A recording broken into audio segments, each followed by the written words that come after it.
Hi everyone.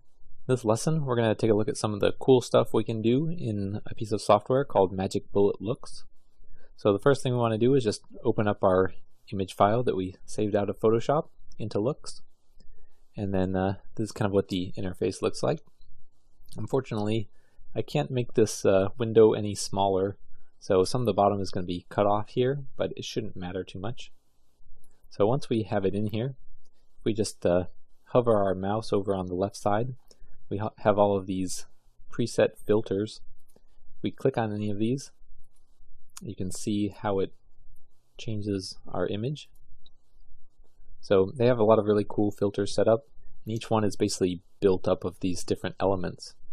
So you can always turn these on and off individually.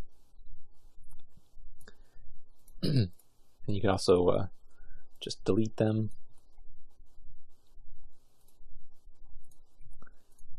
And you can also just build these up yourself. If you go over on to the right side, you can kind of scroll through here and choose all of these different categories and start adding these filters and playing around with things.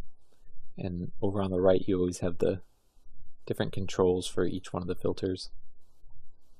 So there's several different ways that you can use this software to enhance your images.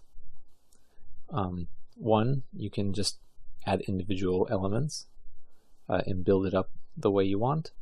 Or the way I like to use it is to just go through some of these predefined filters and just save out a few of the ones that you think look good. And I never like to use one of these by itself.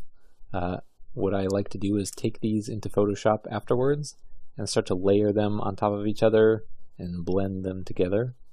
So I try to go through here and find different ones that I think have some kind of interesting quality that might work well with other layers. So these are some of the ones I've kind of saved these as ones that I use frequently. So especially this romance filter. I like some of these star burst effects. This one here. These are some of the ones that I like to use frequently. So what I'm going to do is just go through here and save out some of the ones that I think, some of the ones that I like, and some of the ones I think will have some good effects. And then in the next lesson, we'll bring these into Photoshop and start blending these together.